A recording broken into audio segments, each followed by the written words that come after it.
Hello and welcome to episode 69 of the Yes You Coaching podcast.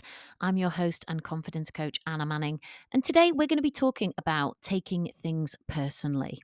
Now, I keep coaching on this issue at the moment. I've said this on the podcast before that I have little spurts, even though my clients are individuals and they're all going through their own thing and they've all got their own specific confidence challenges that they're talking to me about.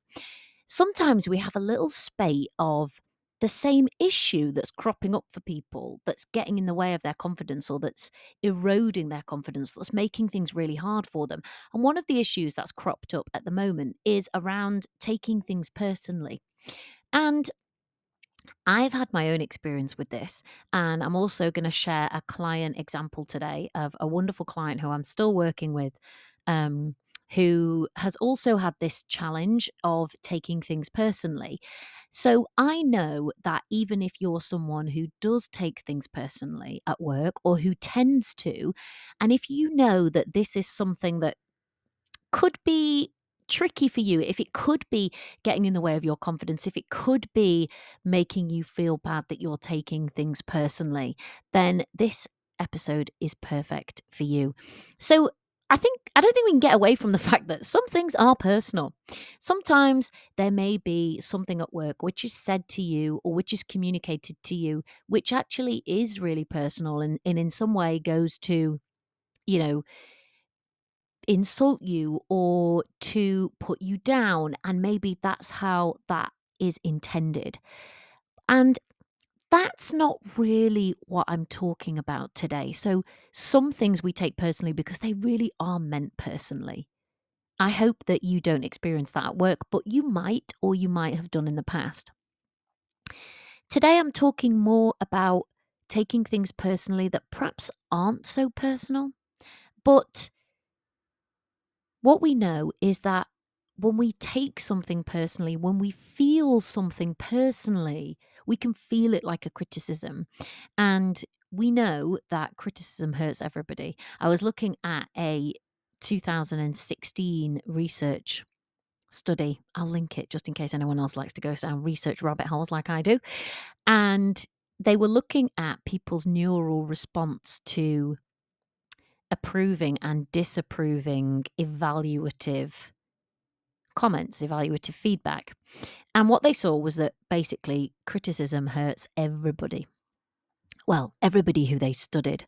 So you're not alone if you're taking something personally and if it feels like criticism and that hurts you, not surprising because really, I think we know that criticism hurts almost everyone.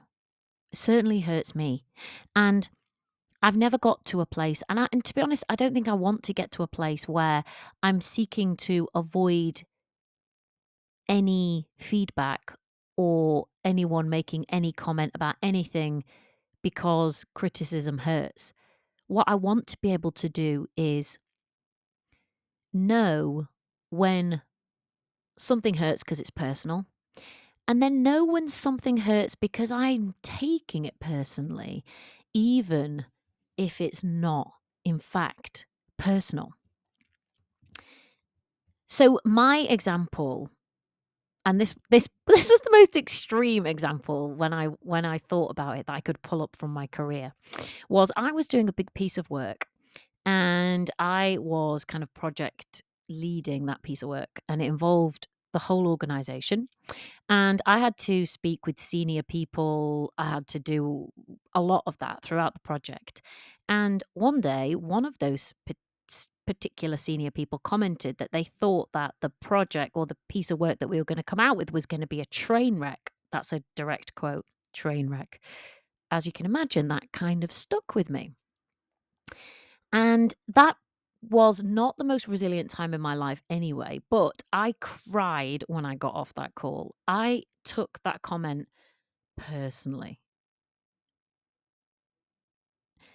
And I started to think when I was doing this episode, well, what does that mean that I took it personally? And I realized that I'd linked me and the project together in my mind. So I decided that because this person said that the piece of work was going to be a train wreck, I decided what they meant was it was my fault it was a train wreck.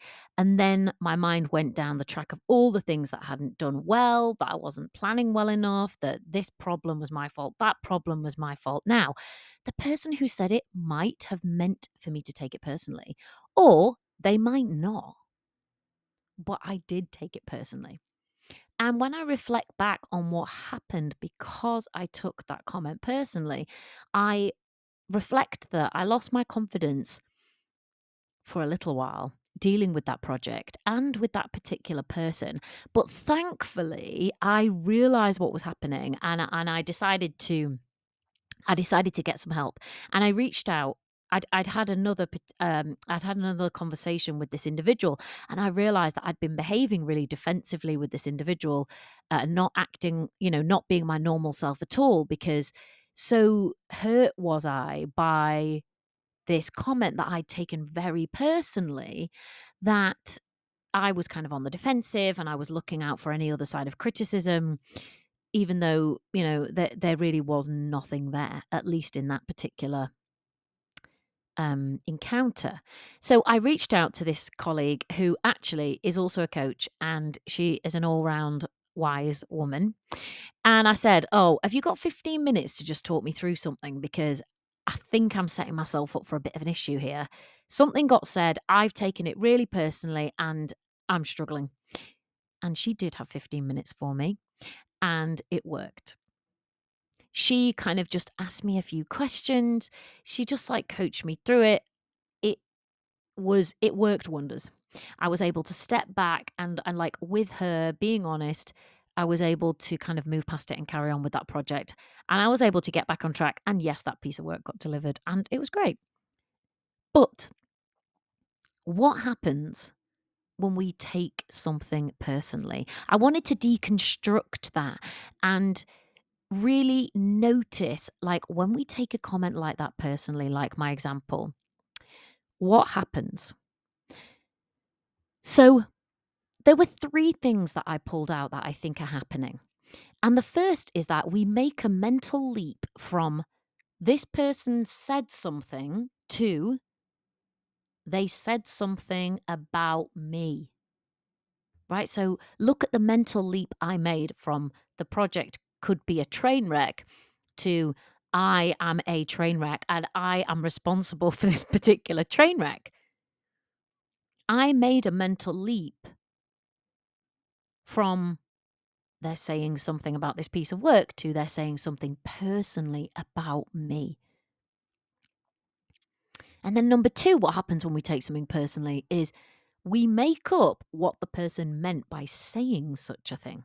So she said I'm worried the project will be a train wreck. And I thought I am handling this project badly. And that is why it's a train wreck. Now, she didn't say that, but I made that up. So I inferred what I thought she might have meant from her comment. So first we make a mental leap and then we make up stuff. We like fill in the gaps. Our brain fills in the gaps. And because our brains are so good like that, they tend to fill in the gaps in quite a negative way most of the time. Well, I don't know if yours does, but mine definitely does. And it definitely did before I was more aware of how to kind of manage my mind and keep the train on the track to avoid the brain train wrecks that we can all be subject to. But then number three is that when we take something personally, we can respond in ways that don't help. We can respond in ways that get us results we don't actually like. So in my example, on that call, when that person said the thing about the train wreck, I just folded on that call. I was not able to be curious about what they were meaning. I wasn't able to be curious about what they thought a solution might be. I really wasn't able to do anything because I took that comment personally. I felt the criticism and I just completely shut down. So after that call, I just kind of tried to ignore the person. And some other response, so this was like number three, we can respond in ways which don't help. Another response might be somebody might get really defensive and show that defensiveness. Not that that's always inappropriate. Maybe sometimes it's appropriate to be defensive depending on what's been said, but you might be defensive in times that you don't want to be. You might not be able to stay in the conversation. You might not be able to stay in collaborative mode. You might then avoid the person or the project, or you might respond with criticisms of your own. So that's what happens when we take something personally. But I also wanted to look at, when I was preparing this episode for you, what causes us to take things personally. And I know that it's normal for us to care about what other people think about us, but there can be a point where it really hinders us. So all of us will feel criticism and all of us care about what other people think about us. Now, some people will label themselves and say, oh yeah, I'm a people pleaser. But guess what? Almost everyone, and definitely everyone who I've ever coached, does care about what other people think about them. Most people do. And there are good evolutionary reasons for that. We belong in community groups. We belong historically in tribes, and being in with a group or in with a tribe is part of the survival and safety mechanism for humans. Now, if you think that something's going to put you outside of that, it can be difficult. So we can become kind of hyper vigilant about criticism and about people criticizing us, because maybe it means that we're on our way out of the tribe. Very dangerous. But also it exposes us to difficult emotions, which we also do not want. And one of the things that I've noticed when I help clients with this particular issue of taking things personally is that usually there's quite a bit of negative self-talk going on. So you might have heard the podcast, or you might have done a workshop with me around quieting your inner critic. And that work, I think, is or could be really important when we're thinking about taking things personally. Because if we're constantly telling ourselves that we're not good enough, or something's our fault, or there's a lot of kind of ugly or harsh comments going on in our heads all the time, if we're being very self-critical, it creates an increased emotional sensitivity.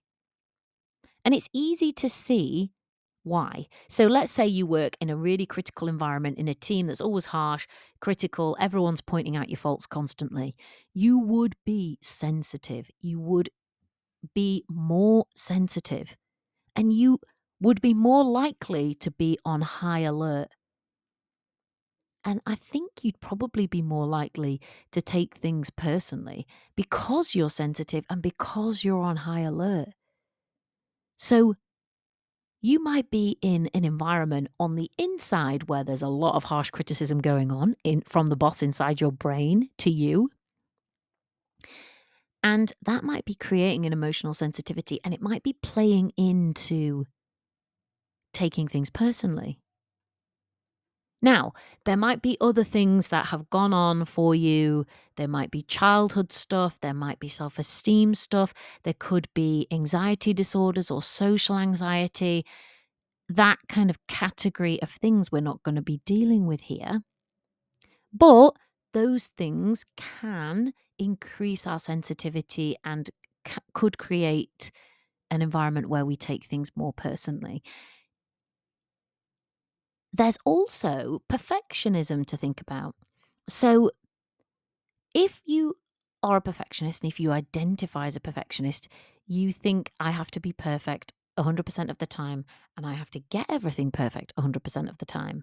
So it can be incredibly difficult, if that's how you're thinking, that's how you're believing you should be, to hear anything which could potentially be a personal attack, a personal criticism, or like a doubt in your ability or your skills or something that you're working on.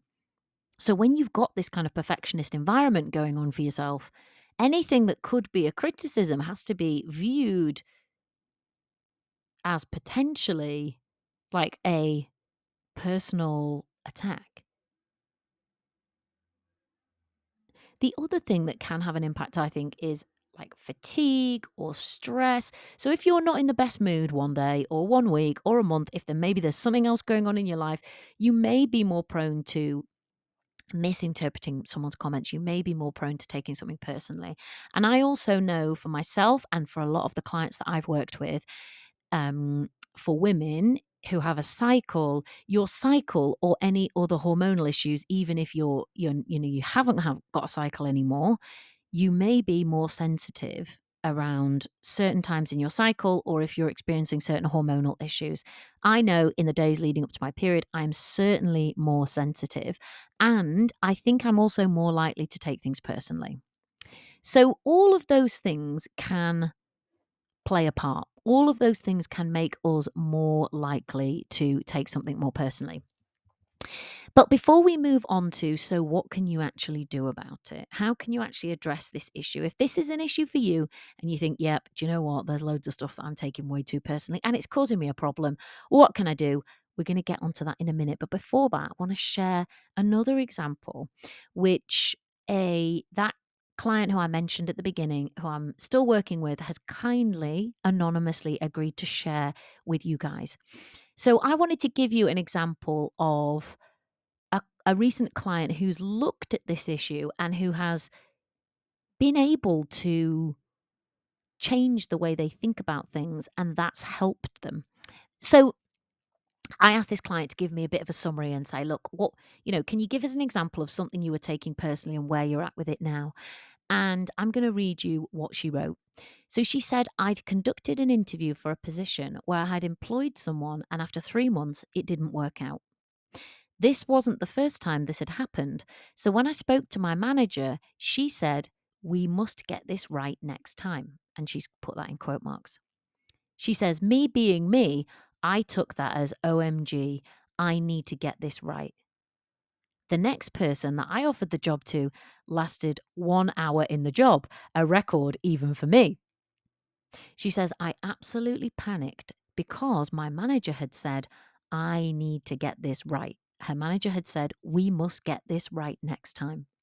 She says, I took the whole thing personally, overthinking the situation, thinking the candidate hated it, that she hated my induction, and she thought I had sold her the wrong role.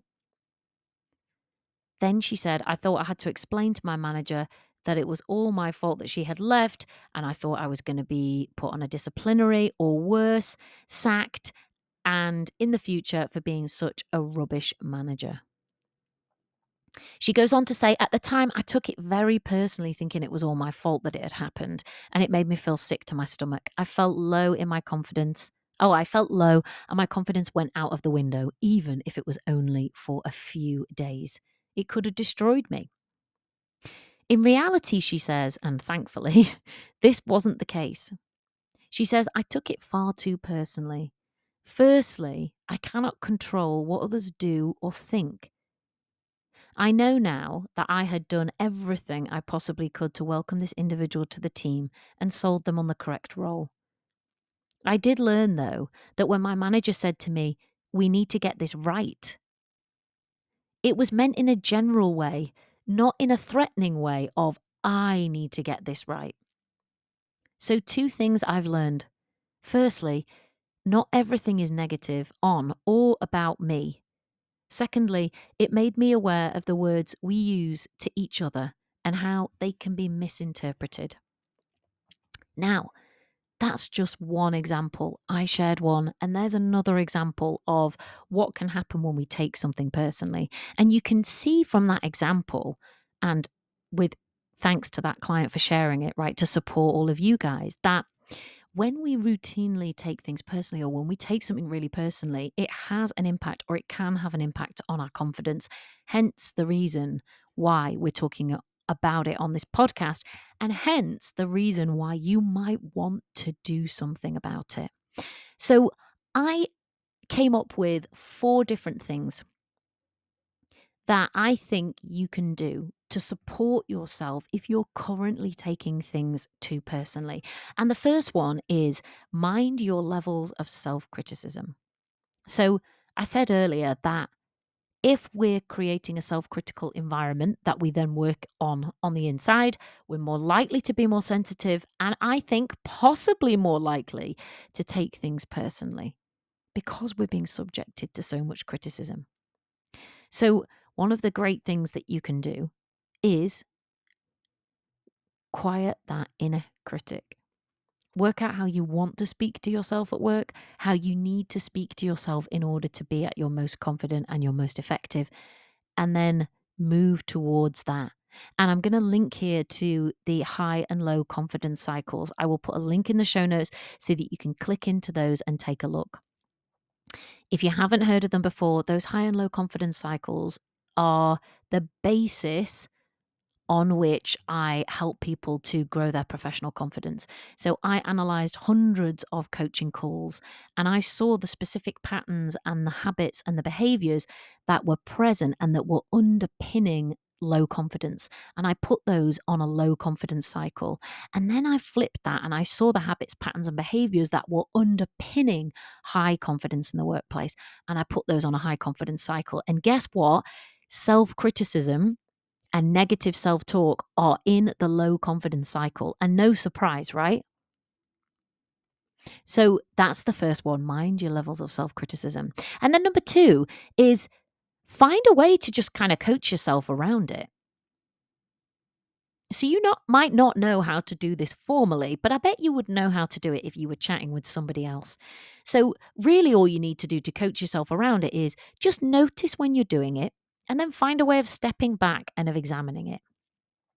And if you Google it, you'll find there's loads of different methods of self-coaching. And actually, if you want me to share some of those on a future podcast episode, then let me know, because I'm thinking now that that would probably be quite beneficial. But really, coach yourself around it. It's just a fancy way of saying try and notice when you're doing it and then find a way of stepping back and examining it. So let's use my example of the train wreck example. If I was going to coach myself around that, I would have to notice, okay, I think that I might have taken that comment really personally, and it's having quite an impact on me that I've done that. So, okay, I've noticed it. I've noticed that I'm taking it personally. And I found a way of stepping back and examining it, which was I asked somebody to help me and I went through it with them. But you can do that yourself too if you haven't got someone to go through it with. So, a good idea is to explore what the mental leap that you made. So let's say this person said this project is going to be a train wreck. What was the mental leap I made? Well, the mental leap I made was to assume that that meant that I was a train wreck and that I was creating this train wreck. Now, once I know that that's the mental leap my mind's made, I can at least look at it objectively. Now, there might be some things that I think, well, maybe I could do with improving that. But there might be other things in which, there's other reasons why the project was difficult or that it was a train wreck that really are nothing to do with me at all. So find a way of stepping back and examining, like, what mental leaps are you making and are they justified? And that might be enough to get you back on track. And number 3 is ask someone else if there could be another way of looking at it. So if you can't do this for yourself, and I was struggling, so I reached out to somebody else, say to somebody else, I'm looking at this comment somebody made in this particular way. So using my train wreck example, somebody said this project's going to be a train wreck. And the way I'm looking at that is that I'm thinking that means that it's my fault that it's going to be a train wreck because I'm rubbish at my job. But is there another way of potentially looking at that? Like, say I'm so mired in the mess and I really can't look at any other way than that being the facts. Could somebody else help me? Could somebody else help me find some potential options, like whatever those options might be? But is there another way of looking at it? And if I'd have taken some time to ask somebody else, they could have given me loads of other potential options. Like my client's example, right? Her manager said, we need to get this right. And she'd made the mental leap in her mind that she had to get it right. And if she didn't, there could be disciplinary, she could lose her job, etc. Now, you probably were listening to that and thinking, well, that seems like extreme potentially. There's definitely other ways of looking at what her manager said. Like maybe her manager meant because we've got a lot of work on, because it's really important that when we recruit, we keep people for a long time. Like, we're all in this together. What can we do to make this right? How can we, learn from it? It's easier when you're thinking about somebody else's example to see what all the potential other options are because you listening are not taking that personally. So find a way of getting out of your own mind, either by coaching yourself or asking somebody else, how could I look at this? And then number 4, and the last one, is how can you get behind yourself?